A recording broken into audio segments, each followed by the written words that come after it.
Nothing is more important to summertime and barbecue than a good baked bean recipe. And today I'm going to share with you a 5-bean baked bean recipe I think you're really going to love.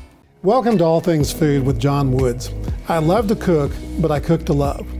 So let's talk food.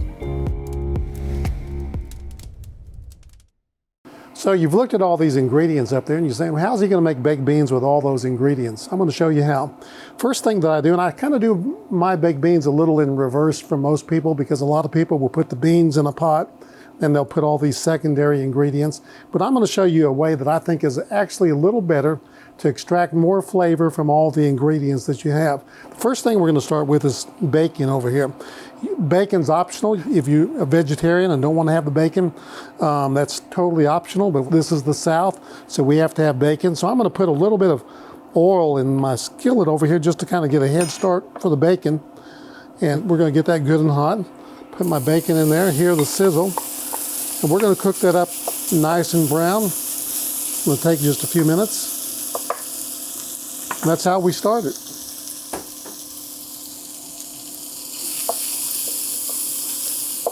Let me give you a little tip. If you're cutting bacon, chopping it up for this, if you'll stick it in the freezer for just a few minutes and get it a little firm, it makes it a lot easier to cut into these smaller pieces. But that's just a little bonus tip for you today, and very helpful. So we browned our bacon. It really smells lovely. It's hickory smoked bacon. I'm going to take it out and put it in this bowl over here. Set it aside. Leave my burner going because we're going to use it for our Mirepoix, our onions and bell peppers, and then we're going to add the garlic. If you don't get all that out, don't worry about it. It'll be just fine in there. So what we're going to do, and a lot of people don't do this, they don't pre-cook their Mirepoix. And they put it right into the beans, and that's perfectly good if you want to. But I think if you want to really extract some good flavor out of your vegetables, what I'm about to do is really a good technique. So I'm going to put my onions in there. That's about a cup of onions. And we're actually going to caramelize these onions a little bit. And some of you have seen my video on caramelizing onions. If you haven't, you might go over there after this video and take a look at it. But caramelizing is going to extract the sugars out of the onion and make them really nice and sweet and very aromatic. So we're going to cook those for probably 4 or 5 minutes and come back and add some more stuff. Oh yeah, by the way, here's some red onions. Let's just put a little bit of red over in there just for a little color. We're going to let that cook for just a few minutes. So I really like the way this is smelling and looking, and I'm going to come over here and get some of my red bell peppers and throw in there. A little bit of green bell peppers. Again, you say, well, what about the measurements? Well, it's whatever you want. This is kind of like painting a picture, and these are all the paints here, and it's whatever we want to put on the canvas is up to us. So whatever you like, that's what we're going to do. So we're going to cook that a few minutes, and then we're going to add some garlic because we don't want to burn our garlic, of course. So we'll add that here in just a moment or two. So I'm going to go ahead and add about a tablespoon of garlic in there. Let that cook for just a minute. So we've added our Mirepoix, our vegetables, our onions, bell peppers, and we added the garlic, and it's really smelling good. Very nice aroma in the room right now. And the next thing we're going to do is add our what I call our sauces, or our wet ingredients. We're going to add a little molasses, a little ketchup. Find your favorite barbecue sauce. I like Sweet Baby Ray's. You may have another preference. Whatever you want to use is fine. Some Lee and Perrins, and you know how to say that word. We'll have it up for you with a lady helping you pronounce that word there. I don't even try. And then if you want a little smoke flavor, if you can't get out on the grill and cook these on your barbecue grill outside, letting that smoke infuse into the beans, you can use a little bit of liquid smoke. But let me caution you, if you use this, only do a little bit at a time because you can overpower your beans by using this. So we're going to use just a little bit of that today, not very much. So our vegetables are looking good. Now what I'm going to do is I'm going to deglaze my pan. You have all that fond down in the bottom of the pan here. You can see it right there, those nice rich flavors. And so I don't want to lose those flavors. So I'm going to use some of the juice in my Bush's original baked beans and just deglaze the pan a little bit. And that's going to pull up all those flavors off the bottom here. You know, we use cooking wine a lot to deglaze, or chicken broth. So we're actually going to use the juice out of the beans to deglaze our pan. I bet you've never seen anyone do that before. So we'll let that cook up a little bit. And why do I do it this way? Because I can taste this just a few minutes before I add my beans and know if I need to make any adjustments with any of my other secondary seasonings. And sometimes that's hard to do once you add everything together. And I think we just get a lot more flavor this way. So we're gonna let that cook. And now we're gonna come over and add some of the good stuff. I'm gonna turn my heat down just a tad here. I'm gonna add about 1/4 cup of ketchup. See how I measure that out there? About 1/4 cup of barbecue sauce, precise measurement. A little bit of this stuff, Worcestershire, whatever there. And then I'm going to take some molasses, a couple tablespoonfuls, and this is kind of sticky here. It adds a little sweet. Now, if you don't want sweet, you don't have to add that, but this is the South, and we like molasses in the South. And I think mustard is a key ingredient in really good baked beans. And this is just yellow prepared mustard, nothing fancy about it. Probably about 1/4 cup. And over here, I have some brown sugar. Again, I've added the molasses. This is optional, but I like to put the brown sugar in mine. I put that in last here. And I'm gonna stir all that together and let it cook for just a little while.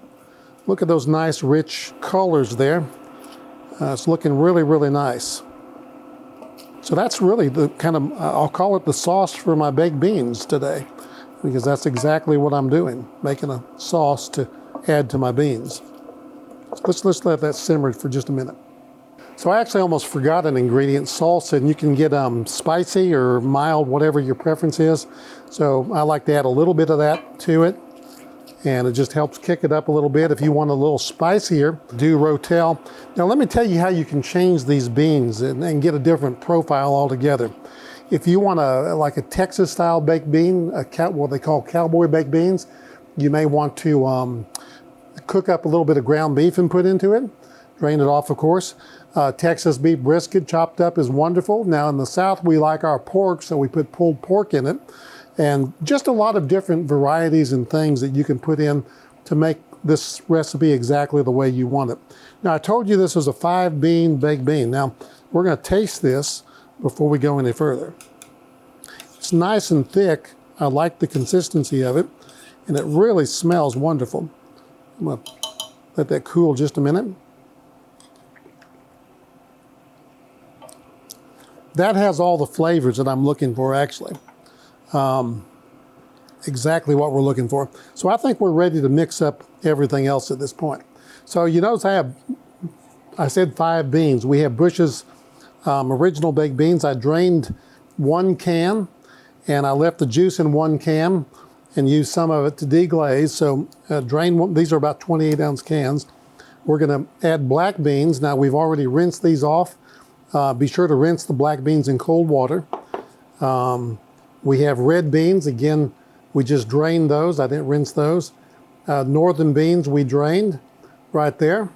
And then we have our pinto beans. So, and sometimes I'll even put black-eyed peas in it, which is kind of an interesting profile. So what I'm gonna do now is I'm gonna just take all these ingredients, put them in a bowl, mix them together. Then we're gonna put it in a Pyrex cooking dish and put it in the oven at about 350 to 75 degrees and cook it about, probably 30 minutes uncovered. And you're really, really gonna like these beans. So let's mix them up. So I like it when a plan comes together. So we're gonna start mixing this up here. I'm gonna take my baked beans, and I hope my bowl's big enough actually to do this. May have to make a few adjustments. And this is a pretty healthy size recipe here. You may not have to use all this. You may go to 1 can and just adjust your ingredients a little bit. I'm gonna put about half of those black beans in there and half of the red beans. This makes a beautiful dish, by the way. There's the northern beans, and I do have a recipe on just making baked beans with northern beans. Well, those are pintos there. Here's the northern. That's working out pretty good. Now I'm going to take all my sauce that we made up here. And man, that is, if you could, it just smells so good. And it looks beautiful. Absolutely beautiful. Now you can do this all in one skillet. I'm just doing this because it's easier for you to see when I do it this way. If I was doing this for myself, I'd do it in a cast iron skillet like the one back here and mix it all up at one time, cook everything in one skillet. So I'm gonna mix all this together.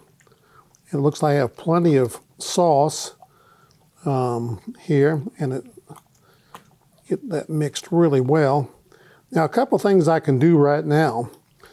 First of all, we're gonna need to taste this and see if we need to adjust anything. So I'm gonna taste a little bit. It's pretty darn good. So we have a couple more ingredients I'm gonna add to this in a minute. We're gonna spray our Pyrex dish here. You can cook this in an aluminum pan, whatever, it doesn't really matter, whatever your preference is. Throw those into the mix here. That's gonna just about fill up that entire dish.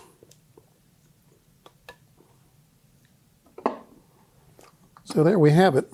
Now, what I'm going to do now, while you weren't looking, I went down here and chopped up a little green onions I'm going to put on top of it.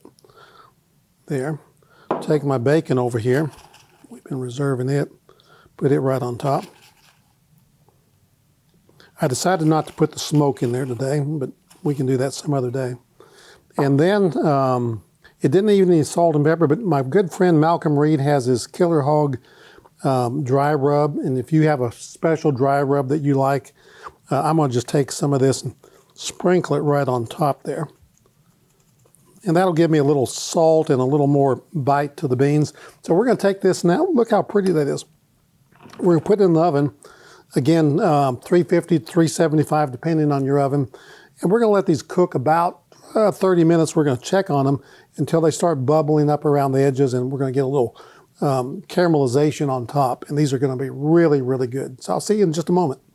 So there you have it. Those are our 5-bean baked bean recipe, and they look absolutely fabulous. A nice little kind of a crust on top there. So it's time to try these out. Right down there in the middle. They cooked about 35 minutes, and it looked really great. Nice little color there with all the different beans we have going on in there and the salsa. I'm gonna let those cool for just a second here, and I'm gonna give them a try. Those are absolutely delicious. Now remember, there's nothing magical about this recipe. A lot of ingredients.